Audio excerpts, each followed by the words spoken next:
বর্তমানে বাংলাদেশ সেনাবাহিনীর প্রধান কে?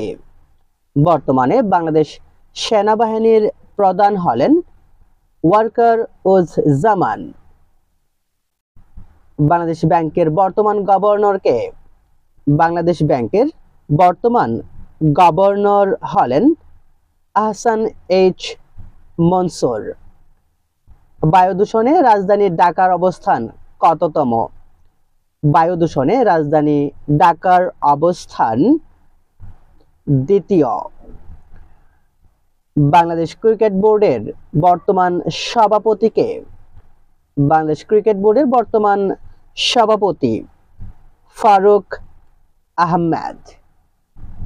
সাময়িক হিসাব 2023-24 অনুসারে কৃষিখাতে প্রবৃদ্ধির হার কত? কৃষিখাতে প্রবৃদ্ধির হার 3.21%। 2023-24 সালের জিডিপির সাময়িক হিসাব অনুযায়ী সেবা খাতে অবদানের হার কত? সেবা খাতে অবদানের হার 51.04%। বাংলাদেশ কততম দেশ হিসেবে গুম বিষয়ক আন্তর্জাতিক কনভেনশনে যোগদান করে? বাংলাদেশ 76তম দেশ হিসেবে গুম বিষয়ক আন্তর্জাতিক কনভেনশনে যোগদান করে। 31 জানুয়ারি 2025 পর্যন্ত বাংলাদেশে কতটি টেস্ট ম্যাচ জয়লাভ করে? 31 জানুয়ারি 2025 সাল এ পর্যন্ত বাংলাদেশ টেস্ট ম্যাচ জয়লাভ করে 22টি। বাংলাদেশের সর্বকনিষ্ঠ আন্তর্জাতিক মাস্টার কে? বাংলাদেশের সর্বকনিষ্ঠ আন্তর্জাতিক মাস্টার হলো মনন রেজা। পদ বিবেচনায় শব্দ কত প্রকার? পদ বিবেচনায় শব্দ 8 প্রকার। ধনাত্মক নাম ক্রিয়ার উদাহরণ আছে কোন বাক্যে?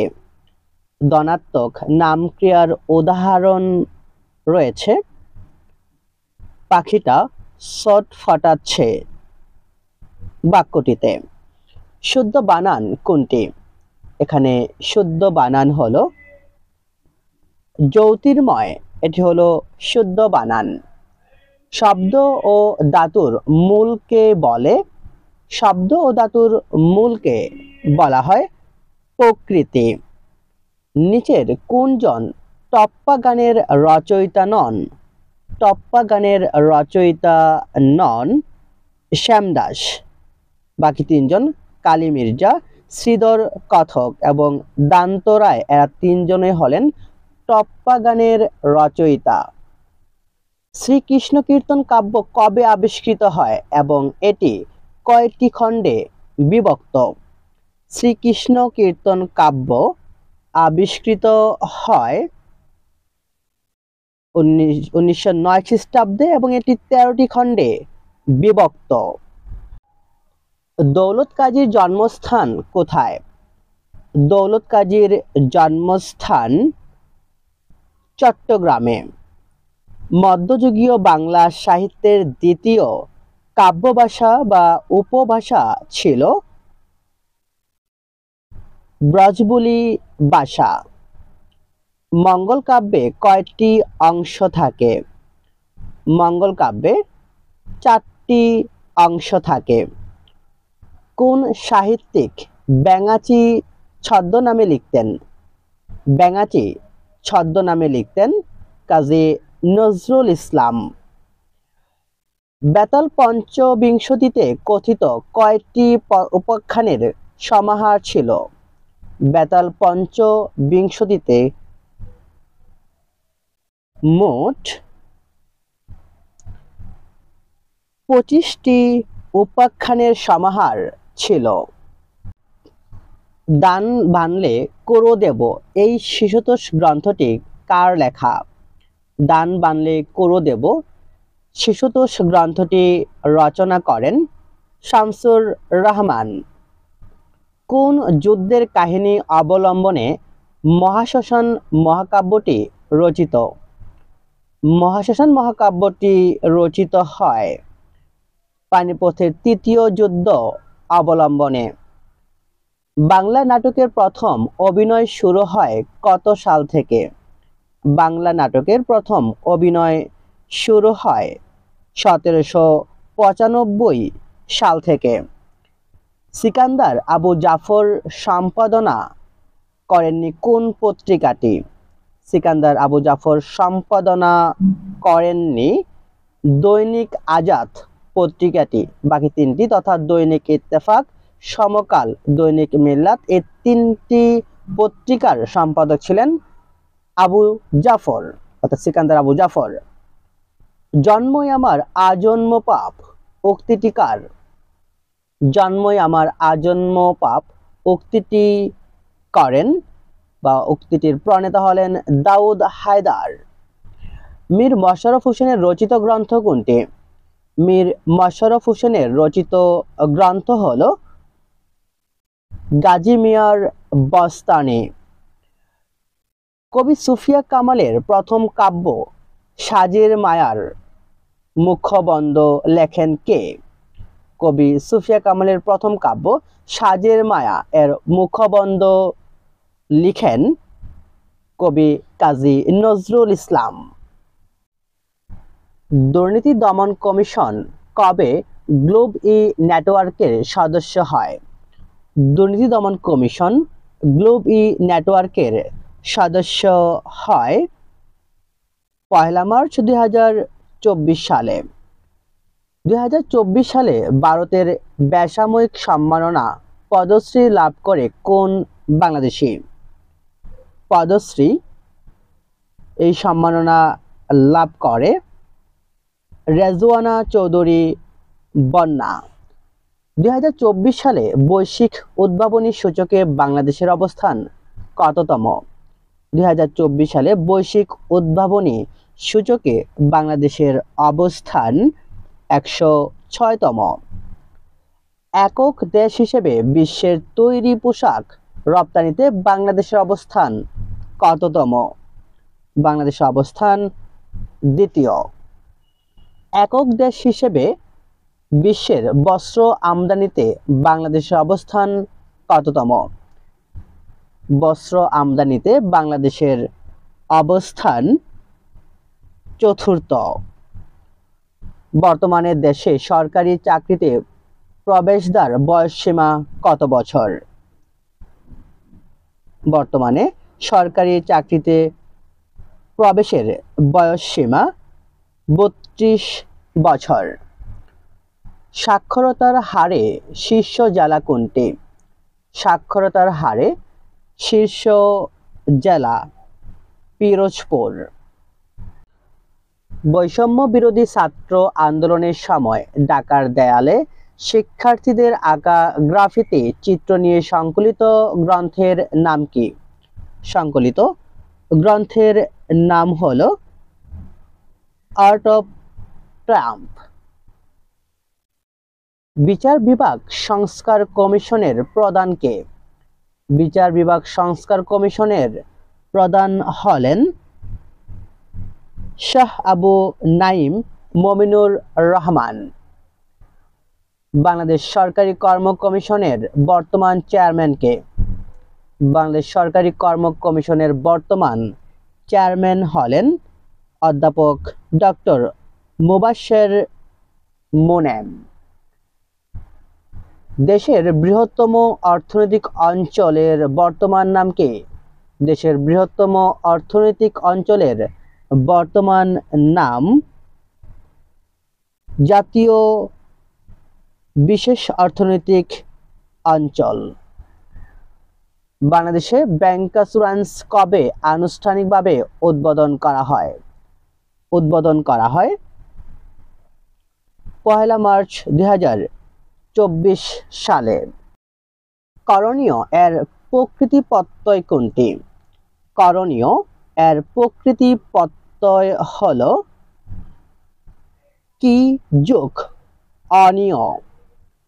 টাকা দাও ছাড়া পাবে বাক্যটি বাক্যটি হলো জটিল বাক্য। ক থেকে ম পর্যন্ত 25টি ব্যঞ্জন ধ্বনিকে একত্রে বলা হয় স্পর্শ ধ্বনি। শ্বশ্রু এর সমার্থক শব্দ কোনটি? এর সমার্থক শব্দ হলো গোঁফ বা দাড়ি। নিচের কোনটি তন্দিতান্ত শব্দের উদাহরণ? তন্দিতান্ত শব্দের উদাহরণ হলো নাগর। কলুর বলদ কোন সমাস? কলুর বলদ এটি হলো অলুক তৎপুরুষ সমাস। পূর্ণ স্বরধ্বনি ও অর্ধ স্বরধ্বনি একত্রে মিলিত হয়। পূর্ণ স্বরধ্বনি এবং অর্ধ স্বরধ্বনি একত্রে মিলিত হয়ে দ্বিস্বর ধ্বনি গঠন করে। রামায় পণ্ডিতের শূন্য পুরাণের প্রথম কয়েকটি অধ্যায়ে সৃষ্টিতত্ত্ব সম্বন্ধে বর্ণনা করা হয়েছে। সৃষ্টি সম্বন্ধে বর্ণনা করা হয়েছে 5টি অধ্যায়ে। মনসামঙ্গল কাব্যের দ্বিতীয় কবি বিজয়গুপ্তের জন্মস্থান কোথায়? বিজয়গুপ্তের জন্মস্থান বরিশাল। শ্রীকৃষ্ণ বিজয় কাব্যের রচয়িতা কে? শ্রীকৃষ্ণ বিজয় কাব্যের রচয়িতা মালাধর বসু। গদামল্লিকা কাব্যের রচয়িতা কে? গদামল্লিকা কাব্যের রচয়িতা হলেন শেখ সাদী। সৈয়দ সুলতান রচিত কাব্য নয় কোনটি? সৈয়দ সুলতান রচিত কাব্য নয় কাশেমের লড়াই। বাকি 3টি নবীবংশ, জ্ঞানপ্রদীপ এবং ইবলিসনামা এই 3টির রচয়িতা হলেন সৈয়দ সুলতান। কলম সৈনিক উপাধিটি কার? কলম সৈনিক উপাধি এটি হলো আব্দুল হকের উপাধি। সমুদ্র বাসর উপন্যাসের রচয়িতা কে? সমুদ্র বাসর উপন্যাসের রচয়িতা শামসুদ্দিন আবুল কালাম। চেনা মানুষের মুখ গ্রন্থের রচয়িতা কে? চেনা মানুষের মুখ গ্রন্থের রচয়িতা আনিসুজ্জামান। মাইকেল মধুসূদন দত্তের বিভীষণের প্রতি মেঘনাদ কাব্যাংশের সমন ভ্রমণ কি? কাব্যাংশে সমন ভ্রমণ দ্বারা বোঝানো হয়েছে জমালয়কে। কল্লোল পত্রিকার সম্পাদক কে? কল্লোল পত্রিকার সম্পাদক হলেন দীনেশ রঞ্জন দাস। তরুণের বিদ্রোহ প্রবন্ধ গ্রন্থটি কার লেখা? তরুণের বিদ্রোহ প্রবন্ধ গ্রন্থটি রচনা করেন শরৎচন্দ্র চট্টোপাধ্যায়। অর্ধ সংবৃত স্বরধ্বনি কোনটি? অর্ধ সংবৃত স্বরধ্বনি হল রসি। যে আছে মাটির কাছাকাছি সে কবির বাণী লাগি কান পেতে আছি পঙ্ক্তিটির রচয়িতা কে? উক্তিটির রচয়িতা হলেন রবীন্দ্রনাথ ঠাকুর। অনুবাদ গ্রন্থ এলিয়টের কবিতা এর লেখক কে? এলিয়টের কবিতা এর লেখক হলেন বিষ্ণু দে। পদ্মা নদীর মাঝি উপন্যাসের শীতল বাবুর স্ত্রীর নাম কি? পদ্মা নদীর মাঝি উপন্যাসের শীতল বাবুর স্ত্রীর নাম হলো যোগী। খাঁচার ভিতর অচিন পাখি এই গানটি কার? খাঁচার ভিতর অচিন পাখি গানটির রচনা করেন লালন ফকির। যতদিন রবে পদ্মা মেঘনা গৌরী যমুনা বহমান, ততদিন রবে কীর্তি তোমার শেখ মুজিবুর রহমান। এই অমর চরণ দুটি কে লিখেছেন? চরণ দুটি রচনা করেন অন্নদাশঙ্কর রায়। জরাসন্ধ কার ছদ্মনাম? জরাসন্ধ এটি হলো চারুচন্দ্র চক্রবর্তীর ছদ্মনাম। আর্য সংস্কৃতি সর্বাধিক বিকাশ লাভ করে কখন? আর্য সংস্কৃতি সর্বাধিক বিকাশ লাভ করে পাল আমলে।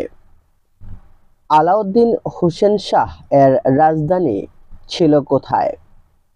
আলাউদ্দিন হোসেন শাহ এর রাজধানী ছিল একডালা। মেগাস্থেনিস কোন রাজসভার গ্রিক দূত ছিলেন? মেগাস্থেনিস তিনি চন্দ্রগুপ্ত মৌর্যের গ্রিক দূত ছিলেন। কোন মনীষীর গ্রন্থে সর্বপ্রথম গৌড়ের কথা উল্লেখ করা হয়? সর্বপ্রথম গৌড়ের কথা উল্লেখ করা হয় পাণিনির গ্রন্থে। চৈনিক পরিব্রাজক ফা হিয়েন বাংলায় আসেন কার সময়ে? ফা হিয়েন তিনি বাংলায় আসেন দ্বিতীয় চন্দ্রগুপ্তের সময়ে। ছাত্রদের 11 দফার প্রথম দফা কি ছিল? ছাত্রদের 11 দফার প্রথম দফা ছিল শিক্ষা সংক্রান্ত। বম ও লোসাই জনগোষ্ঠী কোন অঞ্চলে বসবাস করে? রাঙামাটি ও বান্দরবন অঞ্চলে বসবাস করে। জনশুমারি ও গৃহগণনা 2022 অনুসারে দেশে ক্ষুদ্র নৃগোষ্ঠীর মোট জনসংখ্যার কত ভাগ? মোট জনসংখ্যার 1%। জিডিপি পরিমাপ করতে কোনটি আবশ্যক? জিডিপি পরিমাপ করতে আবশ্যক দেশের সীমানা। অষ্টম পঞ্চবার্ষিক পরিকল্পনা অনুযায়ী বার্ষিক গড় জিডিপি প্রবৃদ্ধির অর্জনের লক্ষ্যমাত্রা কত?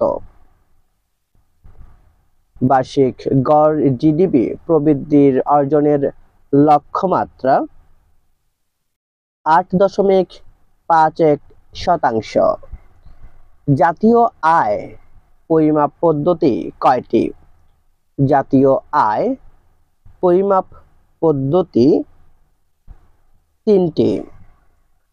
কোনটি বাংলাদেশের বৈদেশিক বাণিজ্যের বৈশিষ্ট্য নয়? বৈদেশিক বাণিজ্যের বৈশিষ্ট্য নয়